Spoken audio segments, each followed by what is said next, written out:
మాజీ ముఖ్యమంత్రి వర్యులు సత్తెనపల్లి శాసనసభ్యులు శ్రీ కన్నా లక్ష్మీనారాయణ గారి నివాసం నందు నిర్వహించిన మీడియా సమావేశంలో మాట్లాడుతూ 2019 ఎన్నికల్లో అమరావతి రాజధానిగా ఉంటుందని జగన్ హామీ ఇచ్చారు. మాట తప్పి 3 రాజధానుల అంశం తెరమీదికి తెచ్చి రాజధాని లేకుండా చేశారు. మొదటి నుంచి అమరావతికి నేను అనుకూలం. తన స్వలాభం స్వార్థం కోసం విశాఖపట్నం రాజధాని చేసేందుకు ప్రయత్నించారు. ఉత్తరాంధ్రలో వైసీపీ నాయకులు అరాచకాలకు తెరలేపారు. కూటమి అమరావతి రాజధాని అంటూ ఎన్నికల్లోకి వెళ్లారు. రాష్ట్రమంతా కూటమికి జైజేలు చెప్పింది. అభిప్రాయానికి వ్యతిరేకంగా జగన్ మాట్లాడారు. అమరావతి రాజధాని మీద ఎన్నికలకు వెళ్ళాం, కానీ ప్రజలు శ్రీకాకుళం నుంచి అనంతపూర్ వరకు కూడా ఎన్డీఏ కూటమికి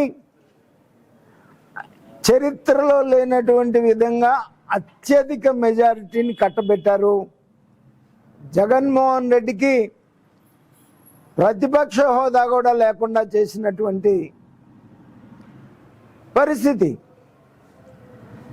అంటే ప్రజాభిప్రాయం ఈ రాష్ట్రంలో శ్రీకాకుళం నుంచి అమరావతి అనంతపూర్ వరకు కూడా ఏక అభిప్రాయం ఉంది అనేటువంటి దాంట్లో ఏ విధమైనటువంటి సందేహం లేదు.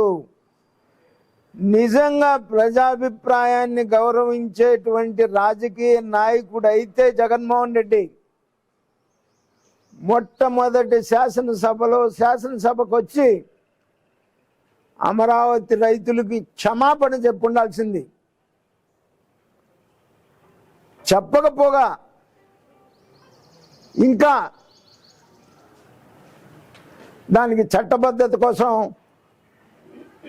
మొన్న ఒకరోజు అసెంబ్లీ జరిగితే నీకేమన్నా గ్రీవెన్సెస్ ఉంటే నువ్వెందుకు ప్రజలకు మాట తప్పావు? నువ్వెందుకు మాట మీద నిలబడలేకపోయావు? ప్రజాభిప్రాయం ఒక రకంగా ఉందని కనీసం మొన్న అమరావతికి రిజల్యూషన్ చేసేటప్పుడైనా సరే అమరావతి రైతులకి రాష్ట్ర ప్రజలకి నువ్వు క్షమాపణ చెప్పాల్సింది పోయి నిన్న పార్లమెంట్లో బిల్లు పాస్ చేస్తే నీ పార్లమెంట్ సభ్యులు కూడా ఉన్నారు అక్కడ. నువ్వు అసెంబ్లీకి వచ్చి మాట్లాడవు, నీ పార్లమెంట్ సభ్యులు పార్లమెంట్లో మాట్లాడరు, బయట మాత్రం నీ ఇష్టం వచ్చినట్టు వ్యంగ్యంగా కానీ చెబుతాడు మావి గన్నంట. అసలు కనీసం పరిజ్ఞానం ఒక రాజకీయ నాయకుడికి ఓనమాల్ చదువుకునేటువంటి స్థాయి ఉన్నటువంటి రాజకీయ నాయకుడు కూడా నీకు లేని పరిజ్ఞానం లేకుండా మాట్లాడుతూ ఉన్నావు.